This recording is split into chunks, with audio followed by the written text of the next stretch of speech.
ब्रह्मांड ने पहली बार सांस ली उसी पल समय जन्मा था। एक ऐसी ताकत जिसे इंसान आज तक पूरी तरह समझ नहीं पाया। कोई कहता है समय सीधा चलता है, कोई मानता है वो मुड़ता है, और कुछ विश्वास करते हैं कि वो रुक भी सकता है। पर क्या सच में कोई ऐसी जगह हो सकती है जहाँ समय थम जाए, जहाँ एक पल सदियों के बराबर हो? यही रहस्य खुलता है टाइम ट्रैप की कहानी में, जहाँ इंसान खुद समय के जाल में फंस जाता है। दोस्तों, अगर आपको ऐसी जबरदस्त साइंस फिक्शन फिल्में पसंद हैं, तो आप बिल्कुल सही जगह पर आए हैं। ऐसी ही और धमाकेदार एक्सप्लेनेशन के लिए चैनल को सब्सक्राइब कर लीजिए। तो चलिए बिना किसी देरी के वीडियो शुरू करते हैं। हॉपर अपने कुत्ते के साथ एक वीरान जगह में किसी चीज की तलाश कर रहा था। हॉपर एक आर्कियोलॉजिस्ट था। तभी उसकी नजर दूर पहाड़ी पर एक गुफा के मुहाने पर पड़ी। हॉपर उस ओर चल पड़ा। गुफा के मुहाने पर पहुंचकर हॉपर ने टॉर्च से अंदर देखा। अंदर एक आदमी खड़ा था। हॉपर ने उससे कई बार आवाज दी, पर वह आदमी एक मूर्ति की तरह खड़ा रहा, जैसे समय उसके लिए थम गया हो। हॉपर को कुछ समझ नहीं आया। वह उस समय अपने कुत्ते के साथ वापस अपने स्टूडेंट्स के पास चला गया। स्टूडेंट्स से अलविदा कहकर हॉपर वापस उस रहस्यमय गुफा के पास लौट आया, लेकिन इस बार पूरी तैयारी के साथ। हॉपर ने सबसे पहले गुफा के मुहाने पर रस्सी बांधी ताकि भीतर जाने में कोई खतरा न हो। उसका डॉग भी साथ था, लेकिन जैसे ही वो गुफा के पास पहुंचा, डॉग ने आगे बढ़ने से साफ इनकार कर दिया। हॉपर ने एक बार फिर उस अजीब से इंसान की तरफ देखा। वो अब भी वहीं स्थिर खड़ा था। हॉपर ने तय किया कि वो अकेले अंदर जाएगा, लेकिन कुछ ही कदम भीतर बढ़ने पर उसने महसूस किया कि सामने की हवा अजीब ढंग से कांप रही है, जैसे कोई अदृश्य दीवार गुफा और बाहरी दुनिया के बीच खड़ी हो। ये दृश्य हॉपर को और ज्यादा आकर्षित करने लगा। बिना कुछ सोचे वो उस हवा को पार करता हुआ गुफा की गहराई में उतर गया। लेकिन हॉपर नहीं जानता था कि जब उसने पहली बार उस अदृश्य दीवार को पार किया, तब गुफा के बाहर पूरे 3 दिन गुजर चुके थे। हॉपर की अचानक गुमशुदगी से टेलर समझ गया कि कुछ गड़बड़ है। उसने अपने 4 दोस्तों को इकट्ठा किया और पहाड़ियों में हॉपर को खोजने निकल पड़ा। रास्ते में उन्हें हॉपर की कार नहीं मिली, लेकिन एक पुरानी बस में हॉपर की बचपन की फैमिली फोटो जरूर मिली। टेलर को लगा कि शायद हॉपर अकेले अपने परिवार की खोज में यहाँ आया था, जो सालों पहले रहस्यमयी तरीके से लापता हो गया था। इसका मतलब था कि हॉपर आसपास ही कहीं था, लेकिन उनका कोई सुराग नहीं मिल रहा था। तभी फर्बी की नजर बस के पीछे एक पुरानी रस्सी पर पड़ी। रस्सी का पीछा करते हुए वो सब एक खाली गुफा तक पहुंच गए, लेकिन रस्सी खाई के किनारे पर जाकर खत्म हो गई थी। नीचे क्या है ये समझना मुश्किल था। फिर भी 4 दोस्तों ने नीचे उतरने का फैसला किया, जबकि डरा हुआ फर्बी बाहर ही रुक गया, बिना ये जाने कि यही फैसला उसकी जिंदगी की सबसे बड़ी भूल बनने वाला था। बाकी चारों दोस्त रस्सी के सहारे नीचे उतरते गए। रास्ते में उन्होंने भी उस अदृश्य हवा की दीवार को पार किया, लेकिन उन्हें कोई रुकावट महसूस नहीं हुई। अब सीन यहीं कट होता है और फिर हम वापस हॉपर को देखते हैं, जो उस अदृश्य दीवार को पार करके उस आदमी की तरफ बढ़ता है, जो एक स्टैच्यू की तरह खड़ा था। जैसे ही वो उस आदमी के करीब पहुंचा, उसका शरीर धीरे धीरे हिलने लगा, और तभी जब हॉपर उस अदृश्य दीवार के पार गया, वह आदमी अचानक चलने लगा, जैसे समय फिर से बहने लगा हो। ये देखकर हॉपर का दिल तेजी से धड़कने लगा, और तभी गुफा के अंदर एक और अजीब घटना घटी। बाहर की रोशनी अजीब तरह से कांपने लगी, जैसे किसी और शक्ति का उस पर काबू हो। इसके साथ ही गुफा से एक गहरी दहाड़ गूंजी, जिसने हॉपर को वहीं जड़ कर दिया। उसकी सांसें थमने लगी, और तभी एक इंसानी चीख उसकी रूह तक उतर गई। अब हॉपर को यकीन हो गया कि यह जगह बेहद खतरनाक है। डर से कांपता हुआ हॉपर बिना पीछे देखे गुफा से बाहर भागा, लेकिन जब वो बाहर पहुंचा तो उसके पैरों तले जमीन खिसक गई। बाहर की दुनिया पूरी तरह से बदल चुकी थी। जो थोड़ी देर पहले दिन था, अब वहां रात हो चुकी थी, और उसका कुत्ता भी उसे कहीं दिखाई नहीं दिया। थोड़ी राहत की बात यह थी कि उसकी कार अभी भी वहीं थी, लेकिन जैसे ही वो कार तक पहुंचा, उसने देखा कि कार झाड़ियों में पूरी तरह से छुप चुकी थी और अब स्टार्ट भी नहीं हो रही थी। शुरुआत में हॉपर को लगा कि शायद किसी ने मजाक किया है, मगर जब उसने अपना आईडी कार्ड देखा, जो ऑक्सीडेशन के चलते पूरी तरह पीला पड़ चुका था, तब उसे एहसास हुआ कि कुछ बहुत बड़ा हो चुका है। मगर सोचने का वक्त नहीं था, उसे जल्द से जल्द वहां से निकलना था। इसी बेचैनी में उसकी नजर एक पुरानी कार पर पड़ी, जो रास्ते में खड़ी थी। हॉपर ने मदद की उम्मीद में जोर से आवाज लगाई, लेकिन कोई जवाब नहीं मिला। तब उसने सोचा कि शायद इस कार से बैटरी निकालकर अपनी गाड़ी चला सके, लेकिन जब वो उस गाड़ी के करीब गया, उसकी धड़कनें फिर से थम गई। वो गाड़ी सालों से वहीं खड़ी थी, जबकि हॉपर को अच्छे से याद था कि जब वो पहली बार यहाँ आया था, तब वहाँ कोई गाड़ी नहीं थी। तभी उसकी नजर उस कार के अंदर एक पुराने बैकपैक पर पड़ी। वो उसके स्टूडेंट टेलर का था। हॉपर ने हर तरफ टेलर को आवाज दी, लेकिन कोई जवाब नहीं मिला। अब हॉपर घबरा गया था। उसे लगा कि शायद टेलर भी उस गुफा के अंदर चला गया है। अपने स्टूडेंट की जान बचाने के लिए उसने एक बार फिर गुफा में लौटने का फैसला लिया। अब हमें वापस टेलर और उसके दोस्तों को दिखाया जाता है, जो गुफा में उतर चुके हैं। जब वो गुफा के अंदर होते हैं, तभी गुफा के काफी गहराई से उन्हें किसी की चीख सुनाई देती है। ये आवाज सुनते ही सब डर जाते हैं, और जैकी घबरा कर रस्सी के सहारे ऊपर चढ़ने लगती है। लेकिन तभी रस्सी अचानक टूट जाती है और जैकी नीचे गिर जाती है। फिर जब टेलर दूसरी रस्सी को हल्के से खींचता है, तो वो भी नीचे गिर जाती है। पहले तो टेलर को लगा कि शायद फर्बी उनसे मजाक कर रहा है, लेकिन जब उसने रेडियो उठाकर गुस्से में फर्बी को पुकारा, तो काफी देर तक कोई जवाब नहीं आया। टीम अभी हालात समझने की कोशिश ही कर रही थी कि अचानक उनके पास ही किसी भारी चीज के गिरने की तेज आवाज गूंजी। सबके कदम वहीं थम गए। टेलर ने खुद को संभालते हुए फिर से फर्बी को रेडियो पर कॉल किया, ताकि वो एक और रस्सी नीचे भेज सके। लेकिन तभी कुछ अजीब हुआ। रेडियो पर अचानक फर्बी की चीख सुनाई दी। वो मदद के लिए पुकार रहा था। सब चौंक गए, क्योंकि फर्बी तो एक बच्चा है, लेकिन ये आवाज किसी बच्चे की नहीं थी। इस आवाज ने टीम को और भी बेचैन कर दिया। सबने मिलकर तय किया कि अब और इंतजार नहीं करेंगे। और फर्बी को ढूंढने निकल पड़े। एक खुले से रास्ते से गुजरते वक्त उनकी नजर एंट्रेंस की तरफ गई, जहां की रोशनी असामान्य तरीके से कभी तेज हो रही थी तो कभी बुझ रही थी। इसी बीच कारा की नजर एक ऊंचे पत्थर पर पड़ी और जब वो उस पर चढ़ी तो देखा कि वहां एक टूटी हुई रस्सी पड़ी थी।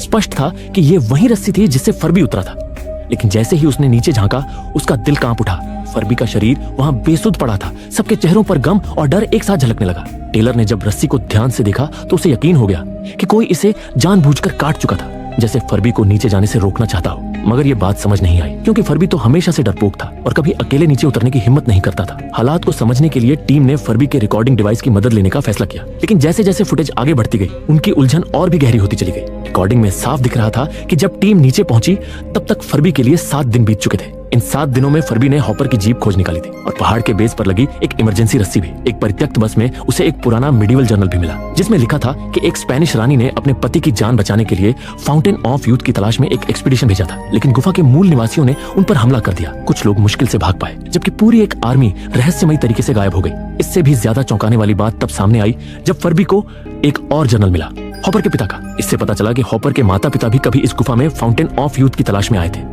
अपनी बीमार बेटी को बचाने के लिए। रिकॉर्डिंग में समय तेजी से बीतता गया और दिखा कि फर्बी के पास अब खाने का कोई सामान नहीं बचा था। वो समझ चुका था कि बाकी 4 लोग शायद कभी वापस नहीं आएंगे। उसके पास मैनुअल कार चलाने का विकल्प नहीं था और हजारों किलोमीटर पैदल लौटना असंभव था। ऐसे में उसने हॉपर की बॉडी को ढूंढने के लिए नीचे रस्सी से उतरने का फैसला किया, लेकिन जैसे ही वो एंट्रेंस पर पहुंचा वहां की रोशनी अचानक से तेज चमकी और फिर रस्सी टूट गई। फर्बी सीधा नीचे जा गिरा। कैमरे ने जो दिखाया वो इतना डरावना था कि ग्रुप के लोग उससे आगे की रिकॉर्डिंग देखने की हिम्मत नहीं जुटा पाए और वीडियो बंद कर दिया। अब उनके सामने एक बड़ा सवाल था। जब टीम बस कुछ घंटों के लिए गुफा में थी तो फर्बी के लिए कैसे 7 दिन बीत गए? इसका जवाब किसी के पास नहीं था, लेकिन एक बात तय थी, इस सब के पीछे गुफा की रहस्यमयी प्रकृति ही जिम्मेदार थी। अब उनका मकसद था किसी भी हालत में यहाँ से जिंदा निकलना, मगर किसी को भी रस्सियों पर अब यकीन नहीं था। टीम में सिर्फ कारा ही एक एक्सपर्ट क्लाइंबर थी और उसने फैसला किया कि वो ऊपर चढ़ेगी और बाहर से मदद लाएगी।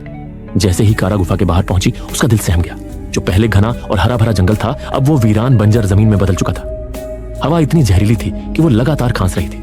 जब उसने सैटेलाइट फोन निकाला तो देखा उसमें कोई सिग्नल नहीं था। तभी उसकी नजर एक विशाल रेत के तूफान पर पड़ी जो उसकी तरफ तेजी से बढ़ रहा था। सिग्नल ढूंढते हुए वो और ऊपर चढ़ी, लेकिन तब जो उसने देखा वो उसकी रूह तक को हिला देने वाला था। आसमान में एक तिकोना ढांचा तैरता हुआ नजर आ रहा था और चांद इतनी पास था कि उसकी सतह के गड्ढे भी बिना टेलीस्कोप के साफ दिख रहे थे। और घबराहट में कारा तुरंत गुफा में वापस भागी और जो कुछ उसने देखा था वो सब ग्रुप को बताया, लेकिन ग्रुप को उसकी बातों पर यकीन नहीं हुआ। उनके अनुसार तो कारा बस 1 सेकंड के लिए बाहर गई थी। इस बात को साबित करने के लिए कारा ने अपना रिकॉर्ड किया, वीडियो दिखाया और टेलर ने भी उसका साथ दिया, जिसमें साफ दिख रहा था कि कारा सचमुच सिर्फ 1 सेकंड के लिए ही बाहर थी।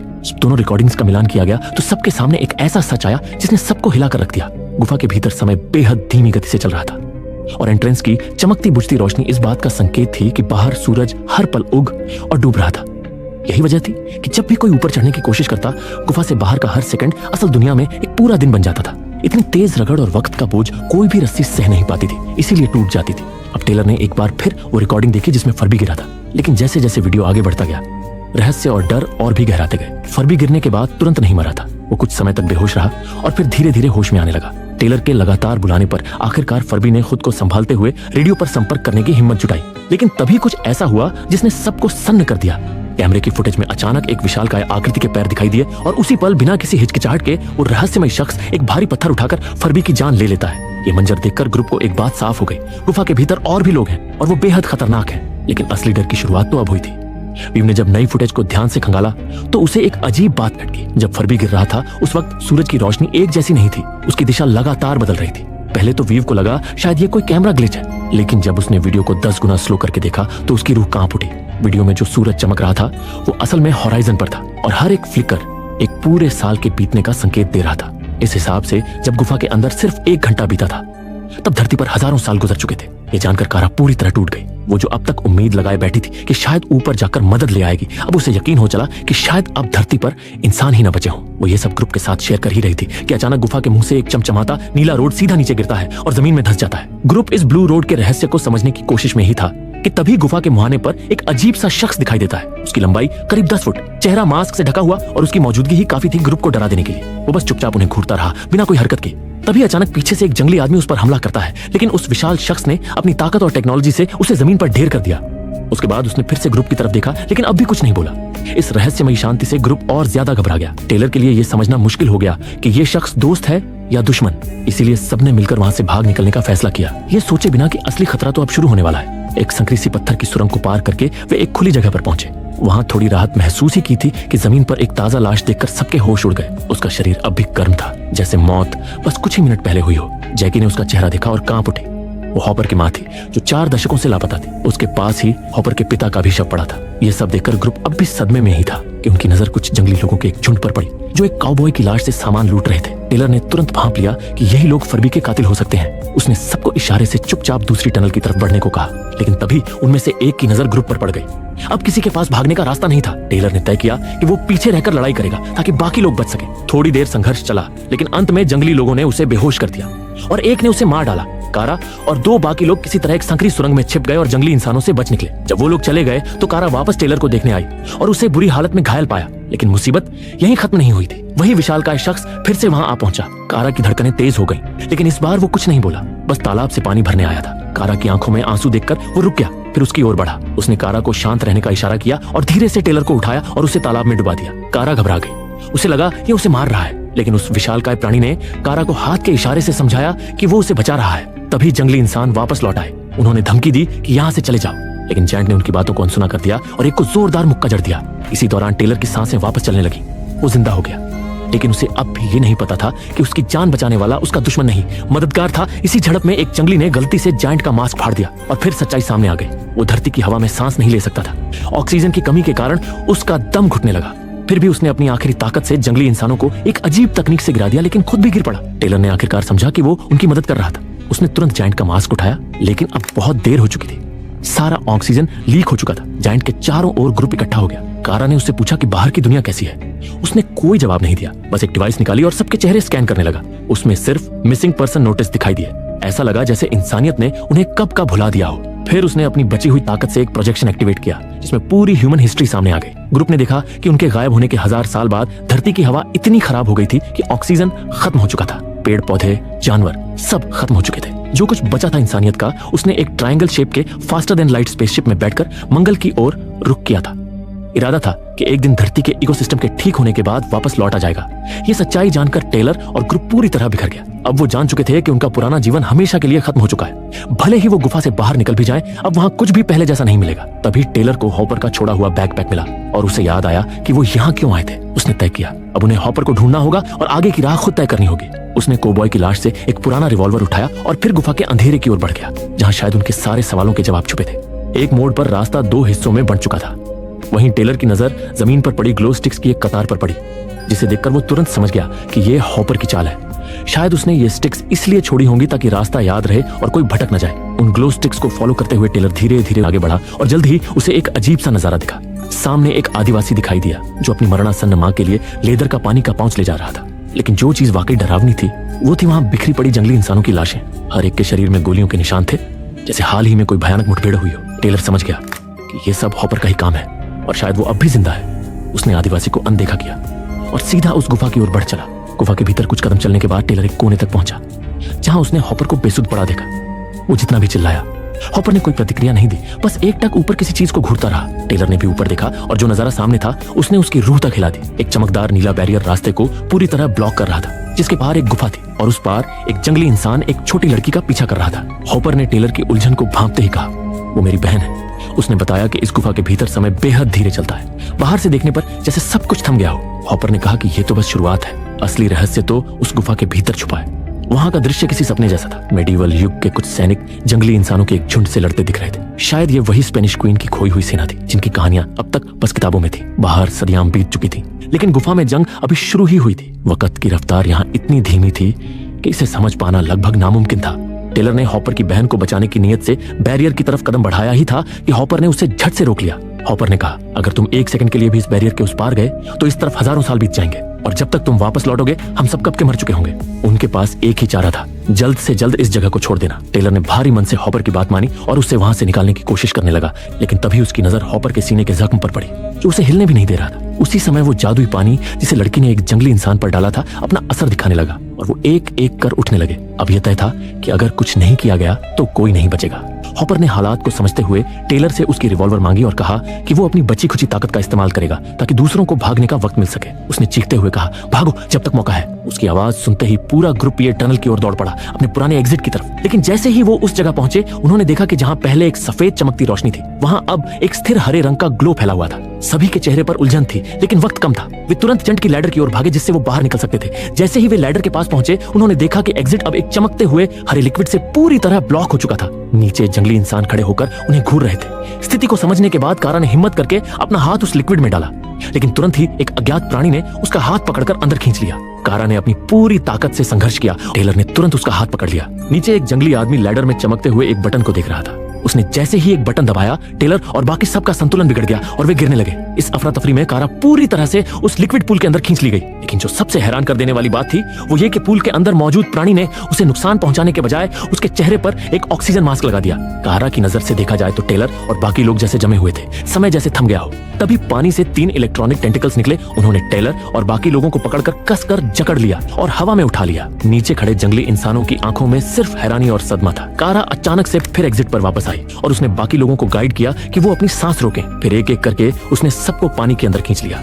नीचे खड़े जंगली इंसान बस उन्हें हैरानी से देख सकते थे। कुछ ही पलों बाद और ज्यादा टेंटिकल्स गुफा में घुस आए, लेकिन इस बार उन्होंने जंगली इंसानों को नजरअंदाज कर दिया और सीधे टनल के अंदर घुसकर कुछ ढूंढने लगे, जैसे किसी चीज की तलाश हो।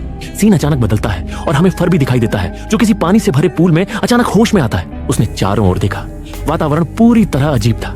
एक विंडो से उसे धरती छोटी होती दिख रही थी, जैसे वो अब स्पेस में है। वो समझने की कोशिश ही कर रहा था कि आखिर ये हो क्या रहा है। तभी हॉपर पानी से बाहर निकला। दोनों ने एक दूसरे को देखा, हैरानी में डूबे हुए थे, लेकिन बोलने का मौका मिले उससे पहले टेलर और बाकी लोग भी वहां आ गए। उन्होंने नए यूनिफॉर्म्स पहन रखे थे। हॉपर के माता पिता और उसकी बहन को भी उसी जादुई पानी की मदद से बचा लिया गया था। एक नई शुरुआत, एक नई दुनिया की तरफ। और ये कहानी